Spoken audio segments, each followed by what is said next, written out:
Muchas son las veces en las que nos hemos preguntado cómo sería la vida hace muchos miles de años en este suelo que ahora estamos pisando. ¿Quiénes habitaron el planeta antes que nosotros? Y sobre todo, ¿cómo dejaron una huella tan fuerte que a día de hoy aún seguimos encontrando, estudiando y aprendiendo de ella? Hola amigos, bienvenidos a otra aventura más. Abrimos de nuevo las puertas de Babel. Soy Quique Marcos y tengo la inmensa suerte de estar aquí de nuevo, sentado frente a estos micrófonos, para acompañaros en este nuevo, apasionante y me atrevería a decir que adictivo viaje que tenemos preparado en el programa de hoy. Abordaremos desde un punto de vista histórico el origen, la función, los lugares y el objetivo de algo tan mediático y a la vez tan desconocido como son las pinturas rupestres. Además de todo esto, vamos a hacer un recorrido por Europa y centrándonos casi de lleno en España, recorriendo aquellos lugares donde se han encontrado vestigios, donde se han encontrado restos, donde se han encontrado esos ecos del pasado en forma de pinturas que, pues eso, nos transportan hasta un lugar en el que unas personas que habitaron este planeta mucho antes que nosotros nos quisieron dejar un mensaje en el tiempo que a día de hoy, como ya hemos dicho, seguimos descubriendo. Es un tema apasionante, es un tema que nos transporta hasta otra época mucho más lejana y bueno, al fin y al cabo es algo maravilloso el poder echar la vista atrás y poder desgranar la función, el mensaje, las características de todo aquello que esas personas en aquel momento quisieron dejar para la posteridad. Además, es un placer para mí poder adelantaros que en el programa de hoy vamos a entrevistar a mi juicio, a uno de los arqueólogos actuales más importantes que tenemos a día de hoy en España. Además es amigo mío, o sea que estoy absolutamente encantado de que pueda entrar y que haya accedido a que le podamos hacer una serie de preguntas y poder dar más visibilidad a un tema que, bueno, que para creo que la gran mayoría de los oyentes de este programa va a ser fascinante. Y bueno, sin más, vamos a coger esa nave que nos va a llevar miles y miles de años atrás y vamos a ver si entre todos hacemos que este viaje sea inolvidable. ¿Estáis preparados? Vamos a por ello.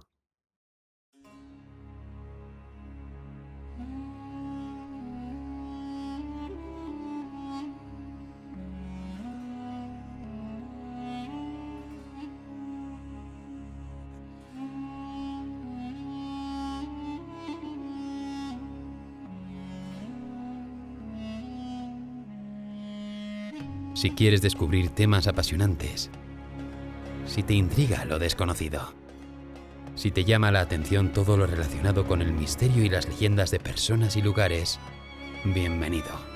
Este es tu sitio. Formas parte de Babel, con Quique Marcos.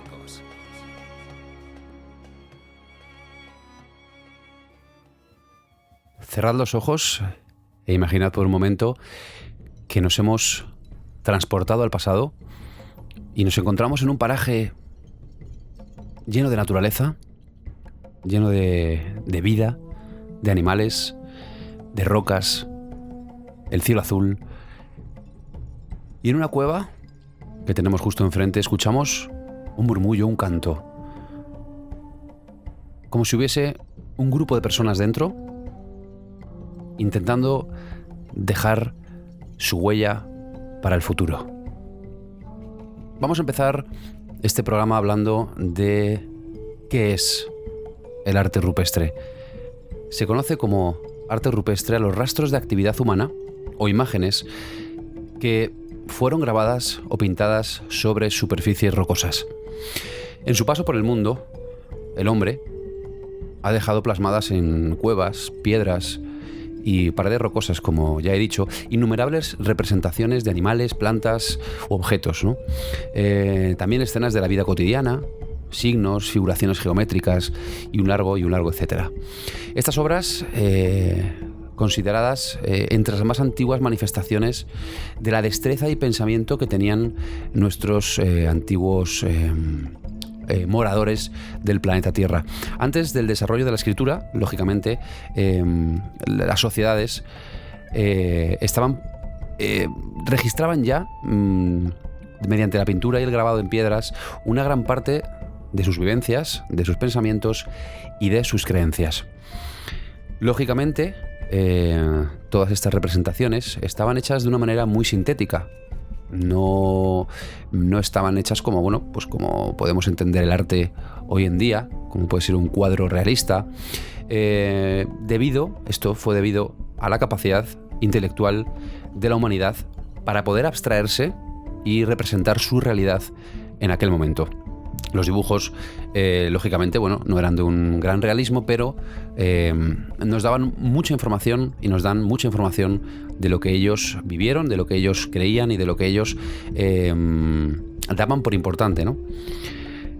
Por eso, la denominación de arte rupestre está un poquito fuera de contexto, porque el arte realmente no podemos calificarlo como arte como lo conocemos hoy. Entonces, lo más lógico y lo más certero es decir que es manifestaciones rupestres. Lo rupestre hace referencia al soporte en el que se realizaban estas manifestaciones. Viene del latín rupe y significa roca. Con lo cual, como ya he dicho, las manifestaciones rupestres están más en contexto de lo que ellos querían, que los ejecutores de aquellas manifestaciones querían representar, no tanto como arte, sino como mensaje. Dentro de las manifestaciones rupestres tenemos que diferenciar dos tipos.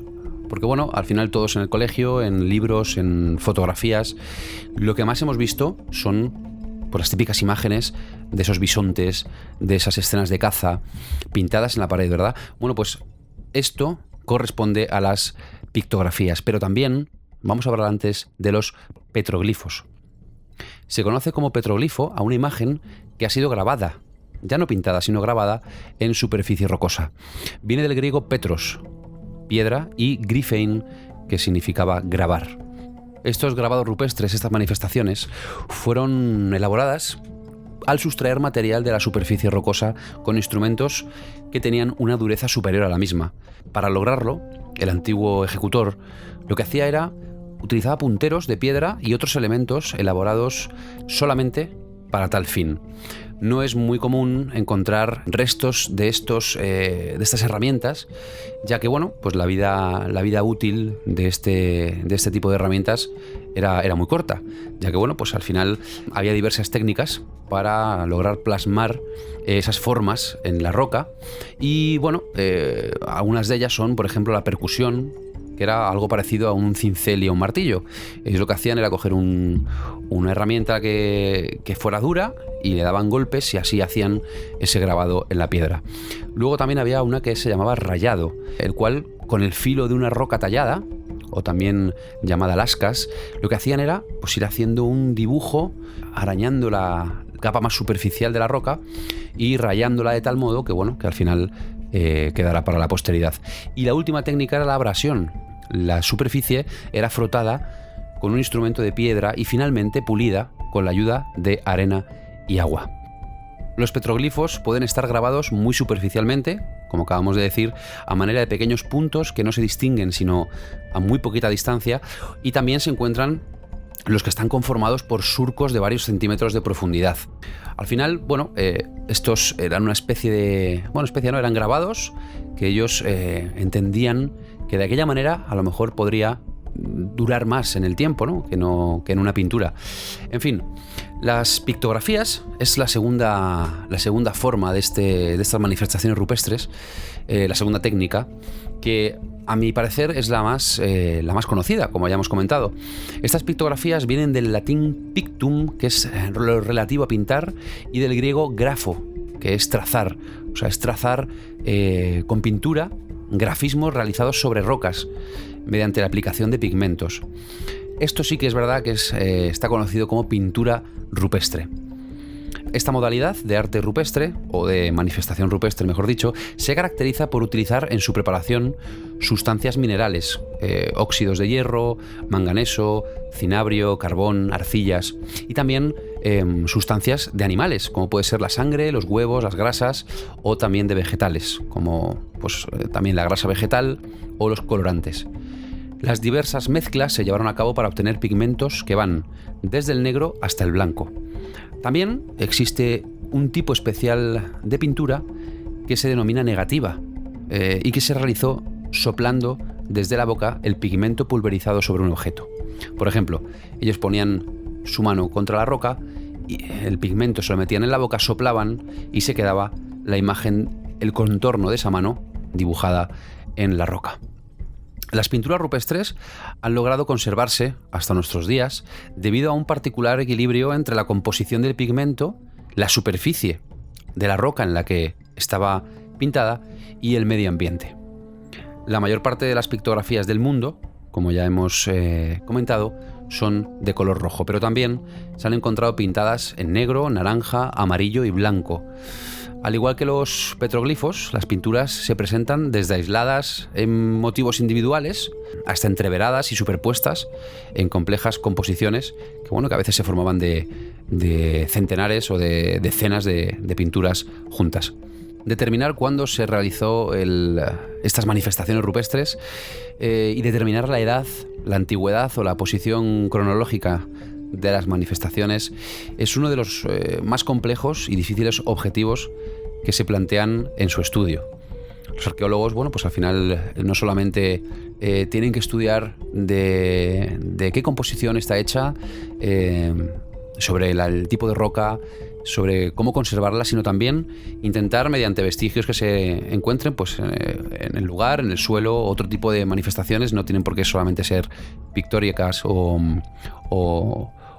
de herramientas que se encuentren por el suelo, datar a una época esas manifestaciones. Es bastante complicado. ¿Para qué se realizó ¿Para qué realizaban estas manifestaciones?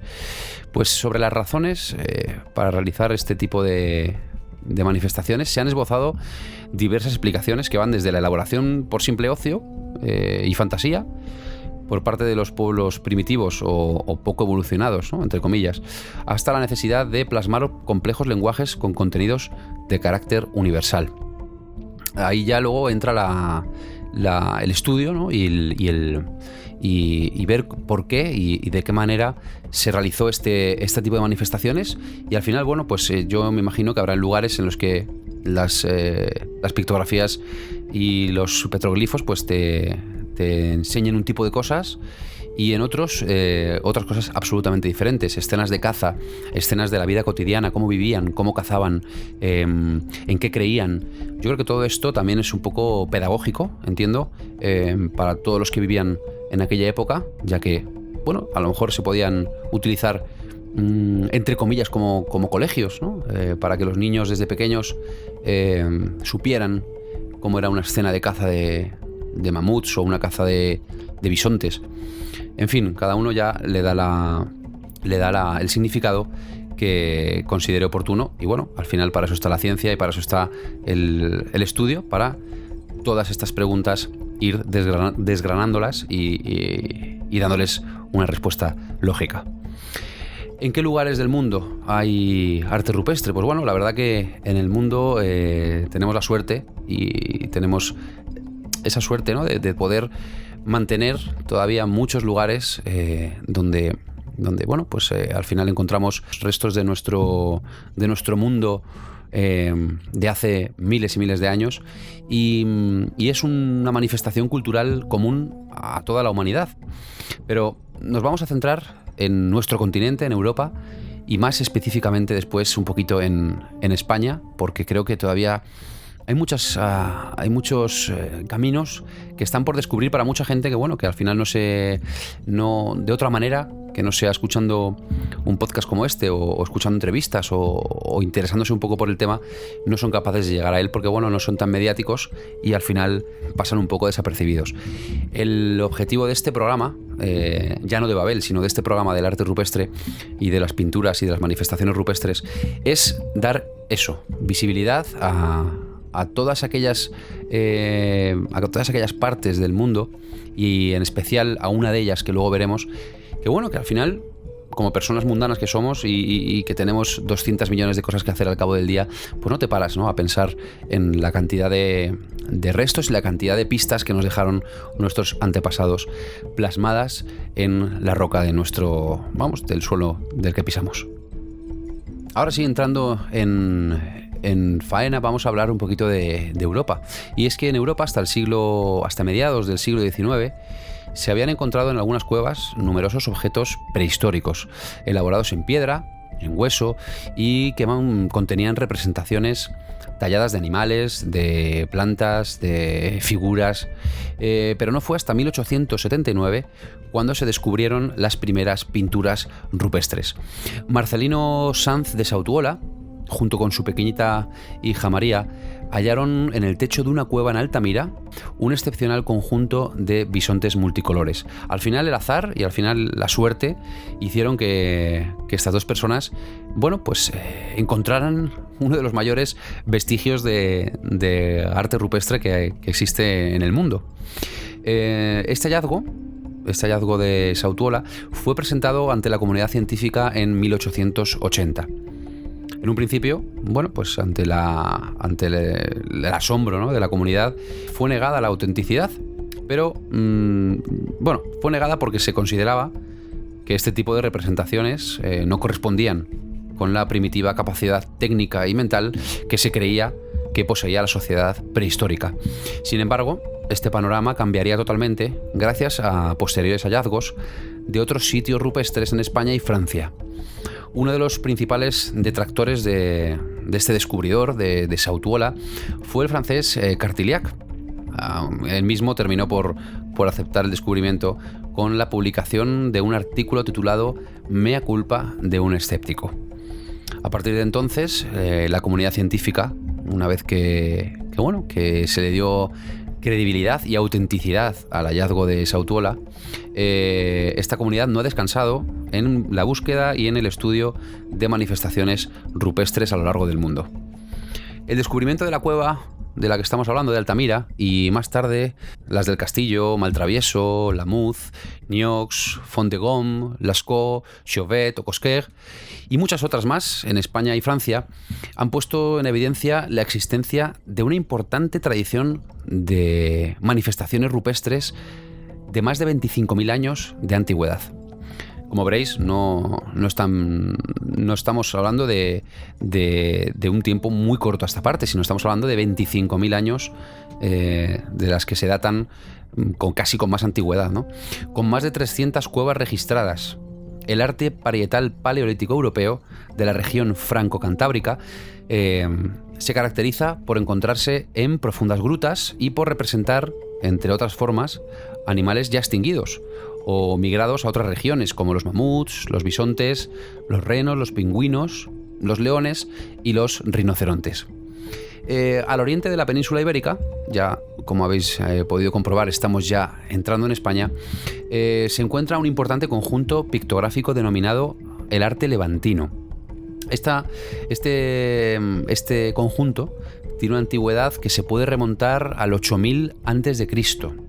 y que, a diferencia del arte parietal paleolítico, suele encontrarse al aire libre, en abrigos rocosos de poca profundidad y representando escenas de la vida cotidiana de los humanos de aquellos tiempos. Se pueden identificar de una manera muy esquemática escenas de caza, trabajos agrícolas, domesticación de animales, combates, danzas. En fin, en la zona franco-cantábrica, como ya hemos dicho, las grutas, las cuevas, todo lo profundo estaba más en auge, en contraposición al arte levantino, bueno, pues al final estaba todo mucho más en la superficie y bueno, al final también esto tiene que ver un poco lo que hablábamos antes, ¿no? La meteorología. Si hablamos de una cueva subterránea, seguramente los restos, los vestigios, estén mejor conservados porque, bueno, las inclemencias del tiempo al final no hacen mella sobre ellas. Pero bueno, al final los abrigos rocosos y al estar casi en contacto directo con el sol, con la lluvia, con la nieve, pues bueno, al final, pues otra vez, por suerte, por azar, siguen ahí, ¿no? Esto puede ser, pues, casualidad, o puede ser que efectivamente consiguieran el objetivo, que era que llegaran hasta nuestros días.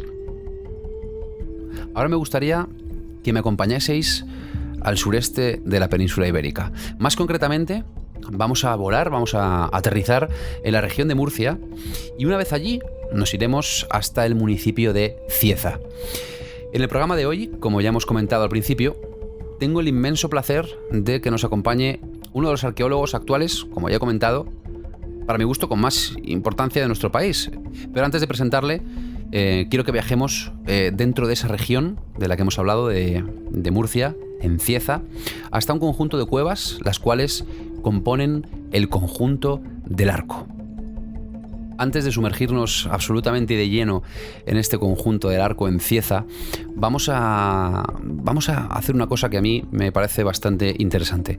Navegando por las redes me he encontrado un archivo sonoro que en el momento que lo escuché me transportó totalmente hasta el lugar del que estamos hablando, ¿no? De una cueva, gente pintando, gente cantando, pero esa gente eran nuestros antepasados. Yo me imaginé como un testigo que ha viajado en una cápsula y ha llegado allí de repente y tenía el placer de observar cómo estaban haciendo todo desde fuera sin ser visto.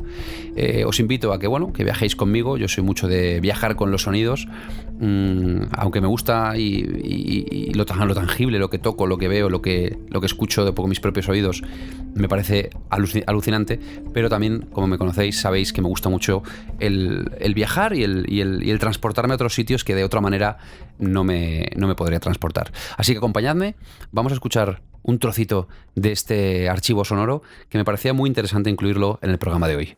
Cierren los ojos, cerrad los ojos y disfrutar.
Es impresionante cómo con el poder de la música, con el poder de los sonidos, podemos transportarnos hasta sitios en los que no estamos, lógicamente, y en los que bueno, al final sentir, al final pues poder casi oler esos lugares.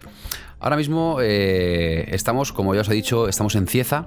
Estamos en el conjunto del Arco, un conjunto de cavidades que fueron descubiertas en el año 1992 por Antonio Vázquez Martínez y Francisco Morote Martínez. Estas dos personas pertenecían al grupo de espeleología de los Almadenes, que encontraron alguna de las pinturas y que comunicaron su ubicación inmediatamente al Museo Arqueológico Municipal de Cieza. Está localizado este conjunto de cuevas en un paraje montañoso entre la Sierra de la Palera y el Cañón de Almadenes. La importancia de este conjunto radica no solo en sus manifestaciones rupestres, que bueno, como ya os he comentado, han aparecido, sino que también han aparecido asociados, estas manifestaciones han aparecido asociados a restos arqueológicos paleolíticos, con lo cual han contribuido a fechar la cronología de las pinturas. Como comentábamos hace un ratito, al final la función de los arqueólogos, de los estudiosos de la arqueología, es intentar dar una fecha a todo lo que encuentran. En este caso, las pinturas, como ya hemos comentado, es algo muy difícil de datar, pero en este caso, en el conjunto del Arco, han tenido la suerte de que han encontrado más restos, aparte de estas manifestaciones rupestres, que les han permitido poner fecha y poner sitio y lugar a estos descubrimientos, cosa que es muy, muy importante. Y ahora sí que sí, una vez que ya hemos aterrizado en el conjunto del Arco, que lo hemos presentado como se merece, es momento de dar la bienvenida a Babel y de abrir los micrófonos a nuestra estrella de hoy, a nuestro arqueólogo, particular, que nos va a desgranar y nos va a dar luz y nos va a contar su propia experiencia sobre cosas que ya veréis que son muy interesantes. Quiero dar una gran bienvenida a Babel, a Ignacio Martín Lerma. Él es arqueólogo y divulgador científico, es doctor en prehistoria, es profesor en la Universidad de Murcia y en la actualidad es vicedecano de Cultura y Comunicación de la Facultad de Letras de Murcia. Aparte, es creador del blog Paleoplaneta, el cual ha tenido un gran alcance mediático. Y además es el director, junto a Didac Román, de las excavaciones que se están llevando a cabo en el conjunto del Arco. Y bueno, y luego pues también es director de cine, es poeta, en fin, este hombre no descansa ni un segundo al día y bueno, hoy tengo la suerte de haberle cazado, ¿no? Y de haberle invitado a este programa y que haya accedido y regalarnos unos minutos que seguramente van a ser muy apasionantes y muy enriquecedores. Así que nada, sin más dilación, Ignacio Martín Lerma, muchísimas gracias por estar hoy en Babel. ¿Cómo estás?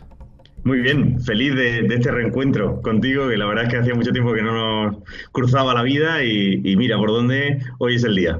Pues sí, la verdad que yo estoy muy contento de que estés aquí, de poder contar con tu testimonio de primera mano en relación a todo lo que estamos hablando en el programa. Y bueno, a mí me gustaría preguntarte, va a sonar un poco tópico, pero me gustaría preguntarte qué te llevó, ¿no?, a sumergirte de lleno en este apasionante mundo de la arqueología y todo lo que conlleva. Pues mira, yo creo que me tengo que remontar a los orígenes, pero bueno, esto es muy de arqueólogo también, esa frase, muy tópica, porque yo nunca quise ser otra cosa que no fuera arqueólogo. Es verdad que como bien sabes, me gusta el cine, me gusta la poesía, me gusta el arte y la cultura en general, pero mi primer regalo de cumpleaños con 4 o 5 años, y tengo fotos que lo atestiguan, era una bolsa llena de picos y de palas para poder hacer mi primera excavación arqueológica. O sea, he estado enfermo desde que era un niño, ¿no?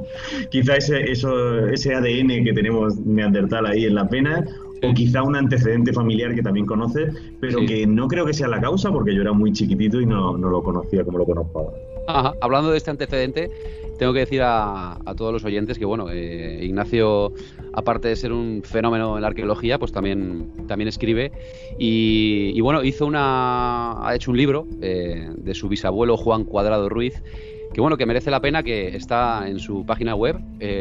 Y bueno, me gustaría que hablaras un poco, ¿no?, sobre este libro, que yo creo que ahí viene el pozo, ¿no?, de todo este tema arqueólogo que va por tus venas.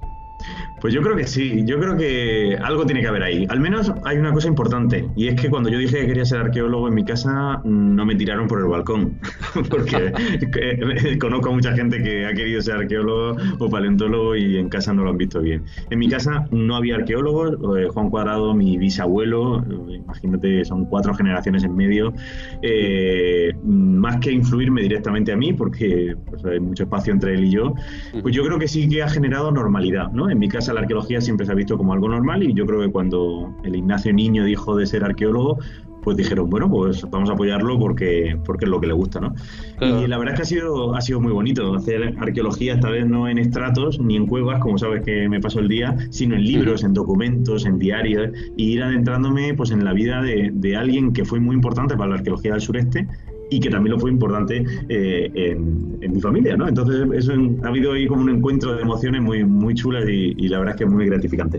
Sí, porque además leyendo el libro es la cantidad de documentación que has tenido que buscar y arrojar sobre él es brutal, ¿no? Porque además el libro está absolutamente lleno de referencias, de textos que tienen, pues eso, bastantes años y yo mientras lo leía lo pensaba, ¿no? Digo, vaya trabajo de investigación, ¿no? Pues sí, bueno, te agradezco que hayas echado un vistazo al libro, que lo hayas leído, porque la verdad es que es un libro, bueno, muy específico, pero que es un buen ejemplo de recuerdo hacia todas aquellas personas que realmente levantaron la arqueología a principios del siglo pasado, ¿no? Ahora estamos muy acostumbrados a ver noticias en la tele, a portadas de Nature, de Science, pero si no hubiera sido por esta gente cuando iban con un pico, con un burro llegando hasta la cueva, pues quizás no estaríamos aquí hoy hablando tú y yo, Kiki. O sea que sí. La verdad que es bonito sacar a la luz, a relucir pues la importante labor que hicieron estos pioneros de la arqueología. Sí, absolutamente. Y bueno, todo este camino te ha llevado al sitio del que estamos hablando hoy, que está en Cieza, que son las cuevas del Arco, y me gustaría que tú como director de la excavación junto a otro compañero, me gustaría que a todas aquellas personas que no han tenido todavía el placer, entre las cuales me incluyo, de ver estas cuevas, pues que nos adentraras un poco, ¿no? en este fantástico paraje y nos cuentes pues qué nos podemos encontrar allí si nos decidimos a ir. Pues el paraje es excepcional. Es el cañón de Almadenes, un cañón con una altura de más de 100 metros en determinados puntos que une pues, dos términos municipales de Murcia, que es Cieza y Calasparra. Y en la zona de Cieza pues, se encuentra un territorio muy neandertal, muy de paleolítico superior. Ahora hablaremos de fechas y ubicaremos un poco a los oyentes, pues cargado de prehistoria, ¿no? Y la Cueva del Arco es una cueva que se conocía desde los años 90 por un grupo de espeleólogos que habían encontrado una serie de pinturas en la pared que eran más antiguas del resto de la región, pero hasta que no empezamos nuestro proyecto y nuestras excavaciones en el año 2015 junto a Didac Román, pues no sabíamos realmente el potencial que había en el interior, ¿no? Claro. Y ahora estamos alucinados con todas las cosas que están apareciendo. Sí, porque además, según lo que he podido investigar, lo complicado en la arqueología es, en la arqueología y centrándonos más en lo que son las pinturas rupestres, lo que es complicado es fechar, ¿no? De poner una fecha a intentar datar, ¿no? Cronológicamente una pintura que a lo mejor si no tiene otros elementos que se hayan encontrado en los alrededores cercanas a ellas, es muy complicado, ¿no? Poner una fecha de cuándo fue pintada, ¿no? Exactamente, imagínate una casa y un cuadro puesto. Ese cuadro puede llevar puesto ahí generaciones y generaciones o puede haber estado pintado esa misma mañana y ponerlo ahí. Entonces, solo por observación, o sea, por estilo pictórico, más una cuestión artística casi que arqueológica, podemos ya saber una época. Por ejemplo, los caballos no se pintan igual hace 20.000 años que hace 12.000, ¿no? O se pintan determinadas representaciones o son más comunes determinadas representaciones en un momento que en otro. Eso ya nos está dando una pista. Y luego lo que tú comentas, que es la datación por contexto. Eso es complicado porque lógicamente los estratos, como bien sabes, son horizontales y para que alguien pinte una pintura está de pie. Por lo cual ya hay una diferencia estratigráfica importante entre el momento o el punto donde se encuentra esa pintura y donde estuvo poniendo sus pies, para que nos entendamos, ese hombre o esa mujer. Hay otro contexto que es el más curioso y a mí uno que me llama muchísimo la atención, que es cuando la pintura está incluso tapada también por sedimentos, ¿no? Que la cueva está completamente colmatada y según llegan los arqueólogos se empieza a destapar y aparecen las pinturas, pero tendríamos otra vez el mismo problema. Ujú. El capturar o el rascar una décima de un micra de pigmento no está bien considerado. Sé que hace unos años se hacía, pero Sí. todo eso daña, altera pues ese microecosistema que tiene la pintura, por lo cual sería pues hacerle daño, ¿no? a esa Ujú. muestra pictórica. Por lo cual Sí. ahora una de las técnicas que más se utiliza es el uranio torio, que tantas alegrías nos está dando, que es datar o fechar la colada calcítica que cae por delante de esa pintura rupestre. O sea, Mm. tenemos la pintura pintada, el agua cae por delante por el paso del tiempo, por los miles de años, va diluyendo la colada calcítica y va generando una película. Muchas veces la gente piensa que está tocando la pintura rupestre, y la pintura rupestre no la está tocando una película transparente que queda delante. Claro, claro. Esa película es la que se puede datar y es la que nos está dando muchas sorpresas, que supongo que habrás leído algo en Sí, referente sí, al sí, tema sí, del sí. arte neandertal, que tiene que ver Sí, un poco sí, con sí, esto, sí, y si claro. quieres te comento algo. Sí, sí, claro, coméntanos lo que quieras, los micrófonos son tuyos. Pues sí, la verdad es que nos hemos llevado una gran sorpresa en el mundo de la arqueología y de la prehistoria, porque pensábamos que el arte prehistórico era algo que estaba asociado solo a nosotros, a gente como tú y como yo, a los humanos modernos, a los sapiens, ¿no? Sí. En el paleolítico, pero a nosotros. Y de pronto, al poder desarrollar sobre todo esta técnica del uranio torio, hemos podido saber que tenemos esa película calcítica transparente delante de la pintura, pues tiene una cronología de más de 40.000 años. ¿Qué ocurre? Pues que se convierte en una gran incógnita, de eso que hemos hablado tú y yo muchas veces, ¿no? Sí. De esas incógnitas que encierra la historia todavía y que quedan muchas por resolver. Y es que de pronto nos damos cuenta que a partir de esa etapa, lo único que hay en esta, por ejemplo, en Península Ibérica, por cerrar un poco geográficamente, son neandertales. No hay ni un solo humano moderno, no hay ni un solo sapien. Pero yo creo que tenemos que tener una mente abierta, ¿no? en este aspecto, y ser conscientes de que en ciencia todo está vivo, ¿no? Y yo creo que la prehistoria y el paleolítico, sobre todo, es un libro mucho más abierto incluso que otros periodos de la historia, porque sabemos muy poco, y cuando se sabe muy poco, pues las sorpresas están más a la orden del día. Claro, y tú, o sea, y en el sentido de, bueno, de saber tan poco sobre esa época de nuestros antepasados, ¿tú a qué crees que se debe? ¿Porque no se invierte en investigación o porque, bueno, o porque es tan complicado que al final vamos muy poquito a poco? Pues mira, yo creo que hay un poco de todo, ¿eh? Hay una razón científica, y es que cuanto más antigua son las cosas, peor se conservan y más difícil es encontrarlas. Por lo cual eso es una cuestión casi estadística, ¿no? Es normal encontrar medieval en casi todas las ciudades importantes de nuestro país, o romano, pero en cambio es difícil porque las cuevas sufren procesos erosivos muy importantes. Eso para empezar.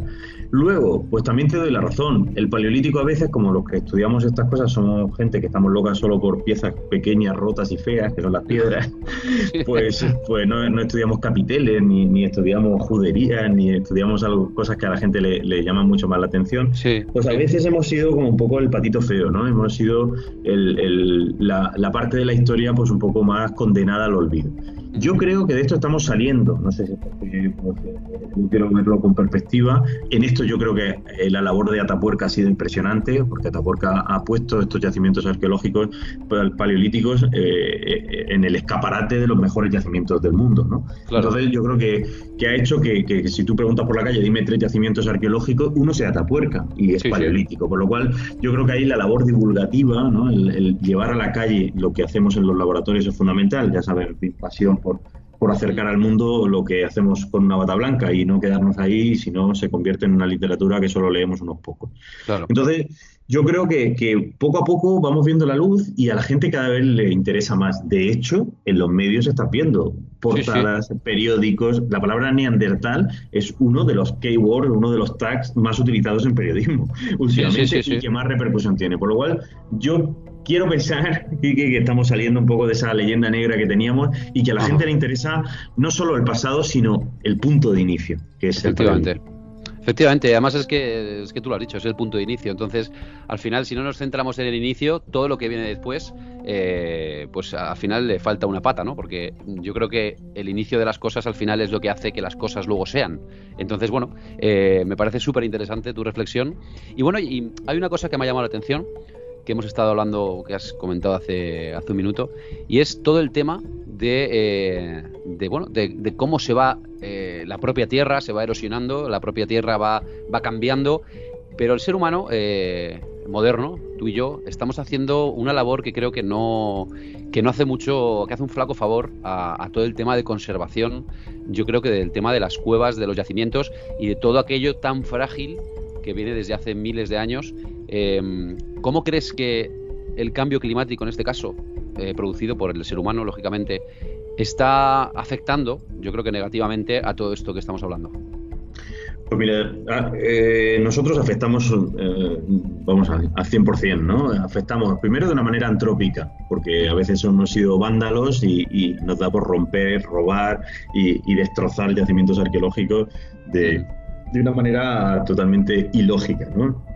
Eso, por suerte, bueno, parece que las cosas van cambiando y los servicios también que están a cargo de defender el patrimonio están cada vez más a la orden del día, y yo creo que ahí, bueno, vamos solventando problemas que hace escasos 30 años, 40 años, pues también sí. has visto muchas noticias de expolios y de noticias que se... Desgraciadamente, sí. Exactamente. Entonces, esa parte hace daño, pero yo creo que no hay mejor reja en una cueva que el sentimiento de patrimonio, ¿no? Y yo creo que hay que enrejar menos y ser más conscientes de que lo que tenemos es un valor incalculable y que otros países o que otros lugares matarían por tener la riqueza arqueológica que tenemos. Sí, eso por un lado en la parte más material, ¿no?, de la situación.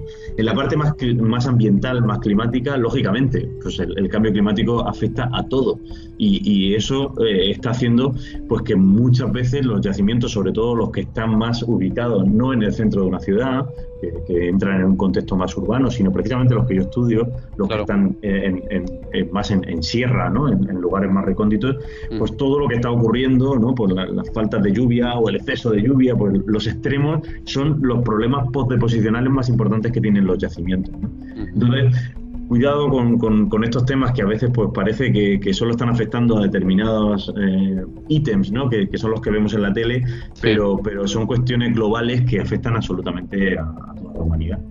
Pues sí, la verdad que tenemos que hacer algo, tenemos que concienciarnos, aunque sea solamente por cuidar y dejar un mundo mejor a nuestros hijos y cuidar aquello que nuestros antepasados hicieron y que bueno, que al final era un mensaje que nos estaban dejando, aunque ellos yo creo que en ese momento no eran conscientes, ellos pintaban y lo que hacían era reflejar lo que vivían, pero más allá de eso, era un mensaje que nos dejó toda esa gente que, mira, gente como tú lo está descifrando y lo está, pues eso, al final sacando a la luz para que todos los que no somos arqueólogos y no estamos metidos en el mundo podamos disfrutar y al final es una cuestión de todos el cuidarlo, ¿no?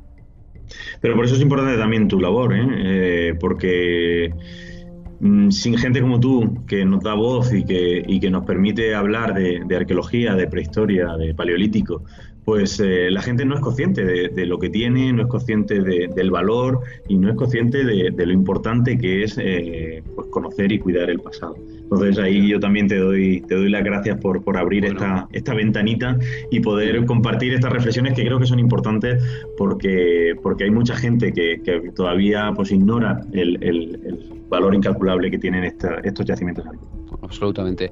Oye, ¿y cuánto queda cuánto calculas que queda por excavar allí en las cuevas del Arco? ¿Queda mucho? ¿Tenéis una previsión de que bueno, que a lo mejor eso en algún momento tendrá un fin, ¿no? Digo yo, que llegará un momento en el que digas, hasta aquí. Pues se supone que sí. Lo que pasa es que la frase esa de Ignacio se jubila en Arco la he oído ya bastante. O sea que y ya me ha salido alguna cana y alguna arruga y eso que llevo solo 6 años excavando ahí.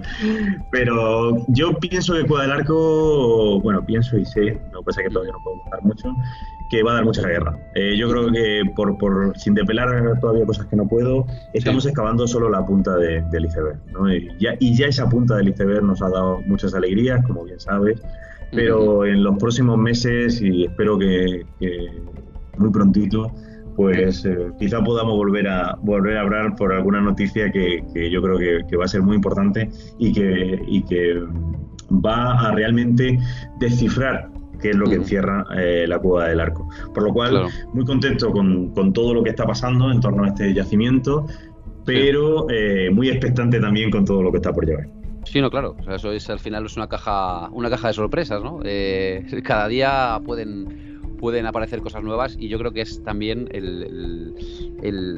la adicción, ¿no? de tu trabajo, ¿no? El decir, oye, vamos a ver qué pasa hoy, ¿no? Ningún día es igual que el anterior. Exactamente, aquí la oficina es un poco extraña. Bueno, tengo la universidad que me pone los pies en la tierra Sí. y me regala papeles y emails, pero la Cueva del Arco me regala eso, sorpresas Claro. y momentos inolvidables. Oye, ¿cómo habéis llevado este año, el año 2020, este año fatídico en cuanto a cosas sanitarias se refieren? Pero bueno, yo entiendo que también el tema de las excavaciones habrá sufrido un poco, ¿no?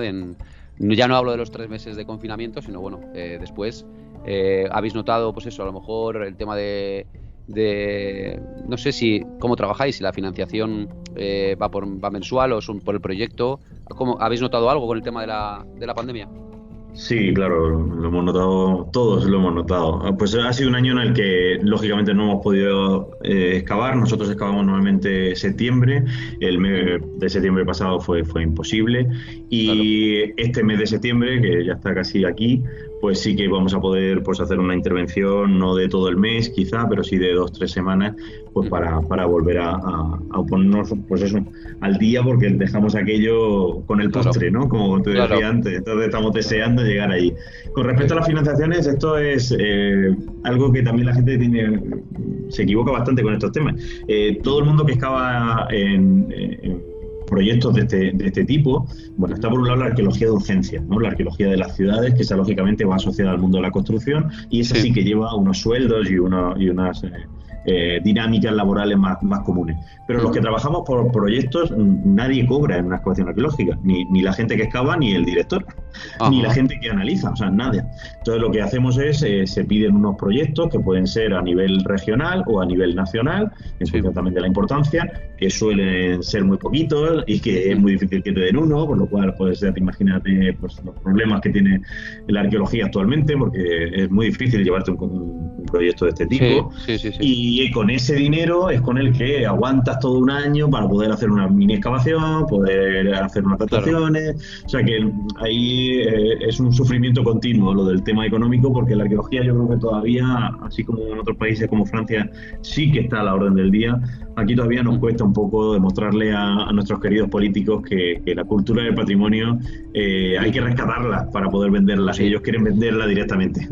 Pues sí, y si desde aquí alguno nos escucha, pues hay que invertir. Hay que invertir en arqueología, hay que invertir en investigación, porque al final, bueno, como nos ha quedado demostrado en este año tan fatídico que hemos vivido, la investigación consigue cosas que, bueno, que al final, en este caso, está salvando a la humanidad, pero yo entiendo que la investigación en cosas que hablan de la creación de la humanidad también son importantes. Exactamente. Te agradezco mucho oír esas cosas porque no siempre se oyen y se agradece mucho. Yo soy absolutamente, vamos, un pro investigación y pro bueno, además estos temas, como ya te he comentado en otras ocasiones, a mí desde pequeño siempre me ha interesado todo este mundo. Soy un apasionado del pasado, ¿no? de leer cosas, de empaparme de cosas que bueno, que al final nos hacen ser como lo que somos hoy. Y nada, te iba a preguntar que cuál sería tu siguiente logro, pero vamos, si te vas a jubilar ya en la Cueva del Arco, ahí lo dejamos. Qué va. Me queda mucho logro todavía, espero. Nada, yo pues quizá el logro está en el logro personal es trabajar en lo que me gusta, que sabes que no es fácil, y eso para mí es un logro personal, eso a nivel... Luego, a nivel profesional, pues el levantar el paleolítico del sureste, ¿no? El paleolítico aquí estaba muy olvidado, aquí hay otros yacimientos y otros periodos mucho más conocidos por la gente, ¿no? El romano, el medieval, incluso en prehistoria la época argárica, que es mucho más conocida que el paleolítico. Y bueno, pues la verdad es que me siento muy orgulloso de estar levantando proyectos, tanto en Almería como en Murcia, pues para poder pues decir que el Paleolítico no solo está en Cantabria, no solo está en Altamira o no solo está en Burgos, en Atapuerca, sino que aquí en el sureste pues también estamos en un lugar muy rico, ¿no? De hecho, los últimos neandertales estuvieron aquí, en el sur de la península ibérica. O sea, ellos van huyendo de ese frío que hay en toda Europa y aquí es donde están los últimos neandertales. O sea, que no estoy barriendo para casa simplemente, sino que estamos en un lugar importantísimo para la comprensión del Paleolítico europeo. Entonces, yo creo que el logro es ese, y luego cosas que no te puedo contar, pero que te contaré en breve y que tienen que ver con la Cueva del Arco. O sea, que no te preocupes, que serás de los primeros en enterarte. En el momento que haya alguna noticia, hacemos un reportaje de Cueva del Arco. De hecho, es uno de los sitios que tengo pendientes de llevar, tanto, a mi familia, porque como te he comentado, a mis hijos también son unos apasionados de todo el tema este. Y pues estáis invitados como familia y tú como arqueólogo. o sea que si te quieres pringar de tierra, que yo sé que a ti te gusta lo de meterte en experiencia, te invito a una experiencia arqueológica de las de verdad, no yo de las de... Me llevo unas botas y unos pantalones para romper las rodillas y ya está. Ahí está. Y ya verás como lo que rompes es la cara de sonrisa y de trabajar en un sitio tan mágico como en la Cueva del Arco. Seguro. Ignacio, pues oye, muchísimas gracias de verdad por haber estado en Babel. Invitamos desde aquí invito a todos los oyentes, primero a que investiguen, primero a que apoyen, ¿no?, el tema de investigación, en este caso en arqueología y en rescatar nuestros inicios, y bueno, que sigáis a Ignacio Martín Lerma, porque es un fuera de serie en muchos aspectos, ¿no? Y que leáis sus libros, que si algún día vais por la zona de Cieza, os pasáis a ver las Cuevas del Arco, porque bueno, yo creo que el entorno aparte es espectacular. Y nada más, que darte las gracias por haber estado aquí en Babel, por habernos ilustrado con tus palabras, y expensas de cuando hay una buena noticia, que seguramente la haya pronto, volver a estar en contacto. Pues ya sabes que tienes aquí a un amigo para lo que necesites, y sobre todo te he visto cómo te brillan los ojos cuando hablas de arqueología, y eso dice mucho de ti, por lo cual pues un placer compartir pasiones contigo y reencontrarnos después de tanto tiempo. Síguenos en nuestra página de Facebook, Babel Podcast, y en nuestra cuenta de Instagram, babel.podcast.